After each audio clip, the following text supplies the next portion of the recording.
I were to be really brutally honest, I went through a time of like, it was a little traumatic time. But I remember I started to become interested in spirituality and just trying to find, okay, well, what's this life about? You know, and it kind of like in the same time, just living kind of like a normal kind of life, going to school, graduating, planning to go to college, these types of things. Interesting, before I started doing any type of like practice, like actually kind of coming onto a mat, I was doing a lot of reading about spirituality and I came across the 8 limbs. I remember thinking how interesting it was because for one, it seemed quite practical, and two, maybe it's because the way my mind works a little bit, I kind of noticed, oh, there's 1 limb, 2 limb, 4. It was like these steps that you take, and it seemed kind of like, to me, it looked like kind of like a roadmap to some type of greater knowledge. When I was in college, started to take some yoga classes, and then I was also a cheerleader in college too, and I started to have some back problems, actually, even being quite young.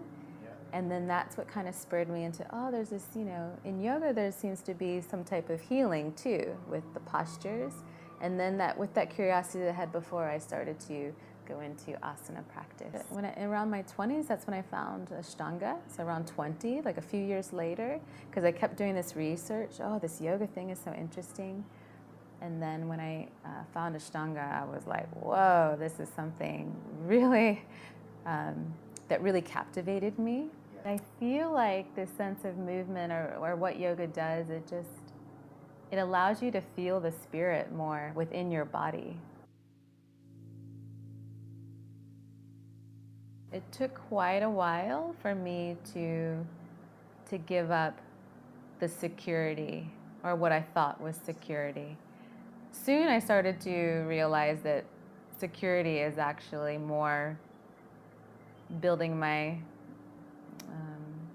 life on something. It's not tangible, but this yoga I feel like is more real than these material or conditioning societal types of ways of life.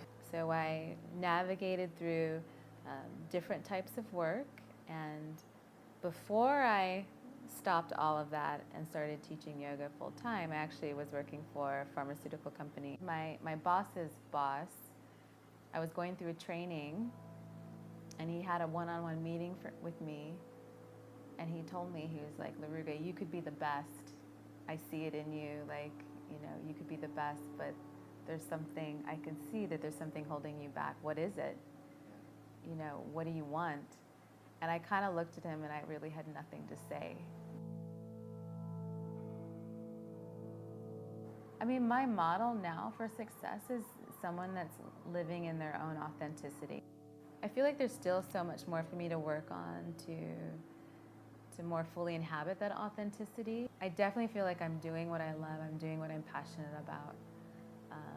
And there's no turning back, you know, from this point. And it goes back to what I was saying, is building your foundation on something that's more real. It's not of this material world. And so when you build it on something, on this, you know, I don't want to name it. Yeah, that internal power, your soul, your connection to the greater source, whatever you want to call it. That connection, you start to become more fearless. Now, I can't say that I am always in that space, but the practice definitely helps me to connect to it.